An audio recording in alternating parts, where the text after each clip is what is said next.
Hey everyone, my name is Charlie and welcome to Fully Equipped.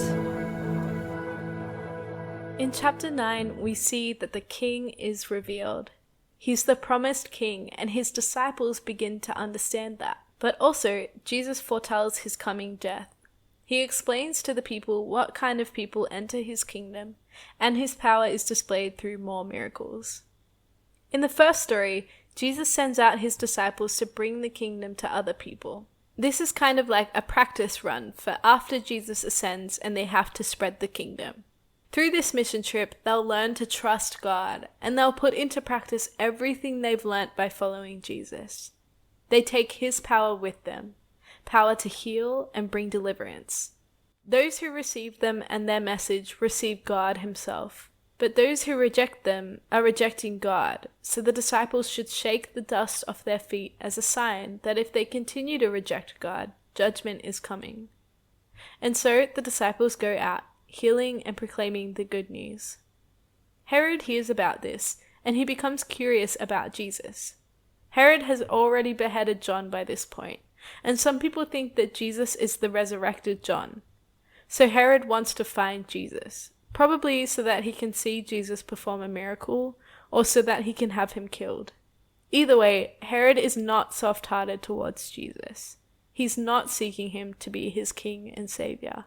After all of the 12 apostles return from their mission trip, they all are found by the crowds. Instead of getting annoyed by all of these people who won't give him a moment's peace, Jesus welcomes them, heals them, and shares with them. He doesn't send them away when it gets late, but he miraculously provides food for all 5,000 plus of them. He provides abundantly. There are 12 baskets left over.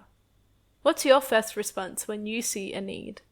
The disciples had just gone out seeing miracles happen all around them. But their first response is still that the only way to provide is to go out and buy bread. Instead, they should have turned to Jesus for help. That's what we get to do as well. Then we get to a key moment in the story. Peter confesses that Jesus is the Christ. The disciples are beginning to understand, but not fully yet. They see that he's more than just a prophet or a good teacher. They recognize now that he's the Messiah and that he's bringing in the new kingdom. But they don't yet understand what this means. Jesus foretells his death, which would have been pretty unexpected. They're waiting for this king to destroy Rome, not to be destroyed himself. But that's not where the story ends.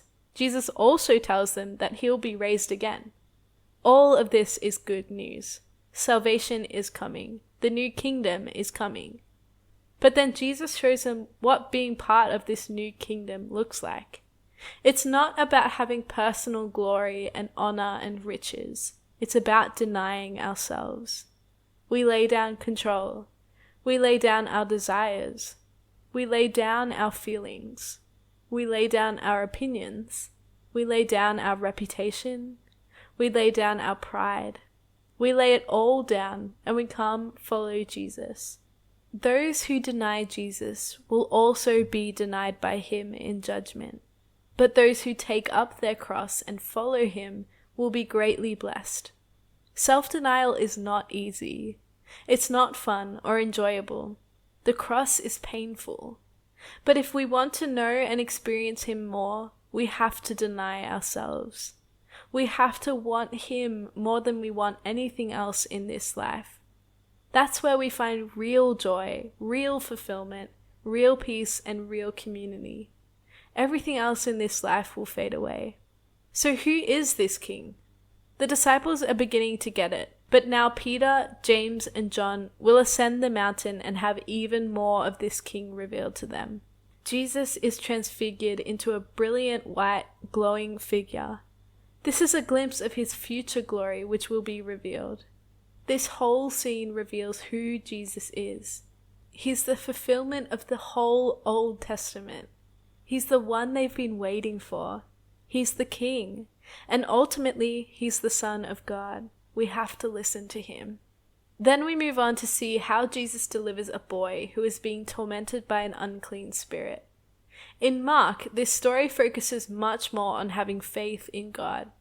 Luke's account is shortened to highlight Jesus' power. His ability is far greater than that of his disciples. He is the king with ultimate authority, wisdom, and power. We're just his followers. The disciples couldn't do anything without having faith, because it was the power of God that enabled them to perform miracles, not their own power. All of the people are amazed at the display of God's power that they've just seen. But then Luke gives the story of Jesus foretelling his death once more, and how his disciples once again do not understand. It's like Luke is highlighting that despite all of the people being amazed by Jesus, they still rejected him. And he still went to the cross and died as part of God's plan, even though all of the signs were pointing to who he was. Part of this inability to understand Jesus is tied up in their own misconceptions about what he came to do. Because they're expecting a political liberator, the disciples argue over which of them is the greatest.